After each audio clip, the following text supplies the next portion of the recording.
ሰሞኑን ዩኒቨርሲቲዎች አካዳሚክ ካላንደር እያያችሁ ትገኛላችሁ ለሪሚዲያል ለ2018 ተማሪዎች ማለት ነው። እና የአብዛኞቹ ዩኒቨርሲቲዎች ደግሞ የዋናው የናሽናል ኤግዛማችሁ የፈተና ቀን የተለያየ ነው እና ብዙ ተማሪዎች ይሄ ነገር ትንሽ ያወዛግቧቸዋል። ምንድን ነው ፈተናው የተለያየ ነው ወይ የምንፈተነው? ትምህርት ሚኒስቴር የማያዘጋጀው አይደለም ወይ? እንዴት ነው ቀኑ የተለያየው የሚለውን ነገር አብዛኞቻችሁ ስጠይቁ ነበረ። ይህን እንግዲህ የምነግራችሁ ይሆናል ማለት ነው። ለዚህ ቻናል አዲስ ከሆናችሁ ሰብስክራይብ አድርጉ። ለሪሚዲያል ተማሪዎችም ሼር አድርጉላቸው።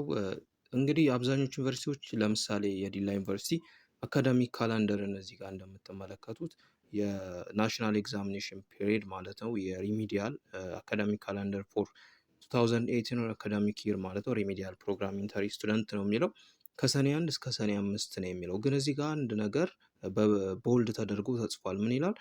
ቴንታቲቭ አዝ ኢት ኢዝ ዲተርሚንድ ባይ ኤምኦኢ ነው የሚለው ሞኢ ማለት ነው። ስለዚህ ይሄ ነገር እንትን ነው ጊዜያዊ ነው። እንትን ማለት መፈተኛ ከሰኔ 1 እስከ 5 የሚለው የሚወሰነው ደግሞ በትምህርት ሚኒስቴር ነው ማለት ነው። ሚኒስትሪ ኦፍ ኤዱኬሽን ነው። ስለዚህ ዩኒቨርሲቲው የሚወስንበት ምክንያት የለም ማለት ነው። ለራሱ እንደ አካዳሚክ ካላንደር አካተተው እንጂ የፈተናውን ጊዜ ራሱ ዩኒቨርሲቲው የሚወስን አይደለም ማለት ነው። ስለዚህ ይሄ ነገር ወሳኝ ነው።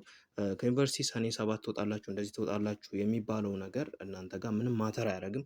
ባለፈው እንደነገርኳችሁ የደብረ ብርሃን ዩኒቨርሲቲ ከ10 እስከ 15 ያልኳችሁ ከግንቦት 10 እስከ 17 እንደዛ ነገር ያልኳችሁ የሰራውላችሁ ነበረ እና እሱ ላይ ትኩረት አድርጉ። ዝቅተኛውን አካዳሚክ ካላንደር ብትይዙ ነው የሚሻለው። ምክንያቱም በዝቅተኛው ተዘጋጅታችሁ ቀኑም ከተጨመረ እናንተም እንደዛው ትጨምራላችሁ ማለት ነው። እስከ ግንቦት 10 ባለው ጊዜ ውስጥ እንፈተናለን ብላችሁ ራሳችሁን አሳምናችሁ በዛ መዘጋጀት ነው የሚሻለው። ይሄ ግን እኔ ሳስበው በጣም የተገፋ ነው የሚመስለኝ። እስከ ሰኔ 1 እስከ 5 በዛ ላይ ምርጫ አለ።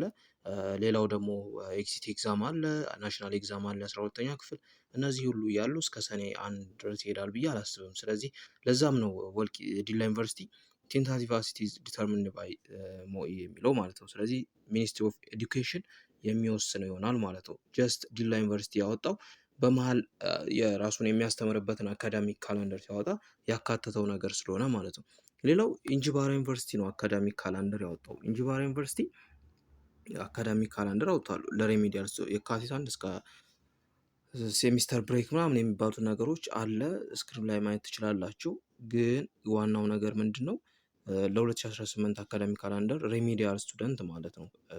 ስለዚህ ስቱደንት ክሊር ፍሮም ዩኒቨርሲቲ የሚለው ነገር ሰኔ 1 ነው። ተማሪዎች ከዩኒቨርሲቲ ሰኔ 1 ይወጣሉ ነው የሚለው። ግን እዚህ ጋር ኤግዛም ፔሪድ የሚለው አለ እንጂባራ ዩኒቨርሲቲ ማለት ነው። ኤግዛም ፔሪድ ከግንቦት 24 እስከ 28 ነው የሚለው አያችኋል። ከግንቦት 24 እስከ 28 ዲላ ዩኒቨርሲቲ ከሰኔ 1 እስከ 5 አለ። እንጂባራ ዩኒቨርሲቲ ደግሞ ከግንቦት 24 እስከ ግንቦት 28 አለ ማለት ነው። ስለዚህ የተለያየ ነው እያንዳንዱ ዩኒቨርሲቲዎች እያወጡ ያሉት ማለት ነው አካዳሚክ ካላንደር። ይህ የሚያሳየው ምንድነው? ቅድም ላይ ዲላ ዩኒቨርሲቲ እንዳለው ይህ ነገር የሚወሰነው በትምህርት ሚኒስቴር ነው። እኛ ያወጣነው ቴንታቲቭ ወይም ደግሞ ጊዜያዊ ስኬጁል ነው የሚለው። ሌላው ደግሞ እዚህ ጋር ወሎ ዩኒቨርሲቲን ተመልከቱ። የወሎ ዩኒቨርሲቲ ፋይናል ኤግዛሚኔሽን ፔሪድ ፎር 2018 ባች ሬሜዲያል ስቱደንት ይልና በኢትዮጵያን አቆጣጠር ከ21 እስከ 30 ነው። ሚያዚያ እኮ ነው የሚለው። ይሄ እንደውም ከሁሉም በጣም ወደኋላ የቀረ ነው። ከሚያዚያ 1 እስከ ሚያዚያ 30 ባለው ጊዜ ውስጥ መጋቢት ነው የሚለው። ከ21 እስከ 30 07 2018 ማርች ማለት ነው። ማርች ውስጥ ነው የሚለው ፋይናል ኤግዛሚኔሽን ፔሪድ ባች ሪሚዲያል ስቱደንት ማለት ነው። በጣም ይሄ ወደኋላ የቀረ ነው። ደግሞ እዚህ ማርች ላይ የማይሆን ነው። አሁን ጥር ላይ ምናምን የገቡ አሉ እነ ጂንካ ዩኒቨርሲቲ ምናምን የገቡ አሉ። አሁን ዘግይተው የገቡ አሉ። እንዴት ነው ማርች ላይ ሊሆን የሚችለው ወይም ደግሞ መጋቢት ላይ ሊሆን የሚችለው? ከመጋቢት 21 እስከ 30 ሊሆን አይችልም። ስለዚህ እናንተ መያዝ ያለባችሁ ከግንቦት ውስጥ ባለው ጊዜ ውስጥ ነው። ከግንቦት 1 እስከ 30 ባለው ጊዜ ውስጥ ይሆናል ብላችሁ መያዝ ነው ያለባችሁ። ይሄ ወሎ ዩኒቨርሲቲ ያወጣው ግን ትንሽ አጠራጣሪ ነው። ምክንያቱም ፋይናል ኤግዛሚኔሽን ፔሪድ ከመጋቢት 21 እስከ 30 ይሆናል ተብሎ አይጠበቅም። ሌላው ደግሞ እዚህ ጋር አንድ ዩኒቨርሲቲ አለ። ሌላው ደግሞ እዚህ ጋር ቦረና ዩኒቨርሲቲ ያወጣው ማለት ነው። ቦረና ዩኒቨርሲቲም አውጥቷል። አሁን ምን ይላል? የቦረና ዩኒቨርሲቲ ከሰኔ 2 አሁን ተማሪዎች የሚወጡት ሰኔ 2 ነው። ስቱደንት ክሊር ፍሮም ካምፓስ ሰኔ 2 ይወጣሉ ይላል። ናሽናል ኤግዛም ፔሪድ ደግሞ ከግንቦት 17 እስከ 30 አብዛኞቹ ግንቦት ውስጥ ነው ያሉት። ከግንቦት 1 እስከ 30 ባለው ሬንጅ ውስጥ ስለሆነ ያሉት እናንተም ልትዘጋጁ የሚገባው ከግንቦት 1 እስከ 30 ባለው ጊዜ ውስጥ ማለት። ስለዚህ ይሄ ነገር የሚያሳስብ ጉዳይ አይደለም። ሁለት ነገሮችን ልንገራችሁ እዚህ ጋር። አንደኛ ፈተናው የሚዘጋጀው በትምህርት ሚኒስቴር ነው።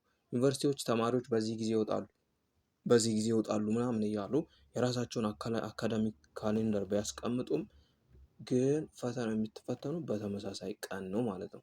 ስለዚህ ባለፉት ዓመታትም ሲደረግ የነበረው ትምህርት ሚኒስቴር አዘጋጅቶ ፈተናውን በተመሳሳይ ጊዜ ነው የሚፈትነው። ስለዚህ ክሬዲት ፍሮም ዩኒቨርሲቲ ካምፓስ የሚባለው ነገር የተለያዩ ካምፓሶች የተለያየ ቀን ያስቀመጡበት መንገድ ቴንታቲቭ ነው፣ ሊሻሻል የሚችል ነው። ዲፔንድ ኦን ፋይናል ኤግዛም ነው ወይም ደግሞ ናሽናል ኤግዛም ነው። እናንተ ትምህርት ሚኒስቴር ያዘጋጀውን ፈተና እንደተፈተናችሁበት ወይም እንደጨረሳችሁበት ቀን ነው ከዩኒቨርሲቲ የምትወጡበት ቀን የሚወሰነው። ጀስት አሁን ለምሳሌ እንደ ፍሬሽማን ብታዩ ፍሬሽማን ፈርስት ሴሚስተር ፋይናል ኤግዛማቸው ጥር ላይ ያልቃል። ጥር ላይ ተፈትነው ይጨርሳሉ። ከዛ የካቲት ላይ ደግሞ ሰከንድ ሴሚስተር ይጀምራሉ ይላል። ግን ዩኒቨርሲቲዎች ቶሎ ጨርሰው ታህሳስ ላይ ጨርሰው ሊያስወጡ ይችላሉ። ግን በትምህርት ሚኒስቴር በዛ ሬንጅ ውስጥ ነው ስራቸውን የሚሰሩት ማለት ነው። ይህም ያለው ነገር በዛ ሬንጅ ውስጥ ነው። ትምህርት ሚኒስቴር በዚህ ቀን ይሆናል የሬሜዲያል ተማሪዎች ፋይናል ኤግዛም ወይም ደግሞ ናሽናል ኤግዛማቸው ትምህርት ሚኒስቴር የሚያዘጋጀው በዚህ ቀን ይሆናል ብሎ አልወሰነም። ስለዚህ የተለያዩ ዩኒቨርሲቲዎች የራሳቸውን አካዳሚክ ካሌንደር ቢያወጡም እናንተ መጠበቅ ያለባችሁ ትምህርት ሚኒስቴር የሚያወጣውን ነው። ግን ልትዘጋጀው የሚገባው ባለፉት ዓመታት ሲፈተን የነበረው እስከ ግንቦት አሁን ባለፈው ዓመት ግንቦት 26 እስከ ግንቦት 30 ነው። ስለዚህ ከግንቦት 1 እስከ ግንቦት 30 ይሆናል ብላችሁ ለዛ ራሳችሁን ማዘጋጀት ነው። ይህን ቪዲዮ ለሁሉም ሪሜዲያል ተማሪዎች ሼር አድርጉላቸው። ላይክ ማድረጋችሁ እንዳይረሳ።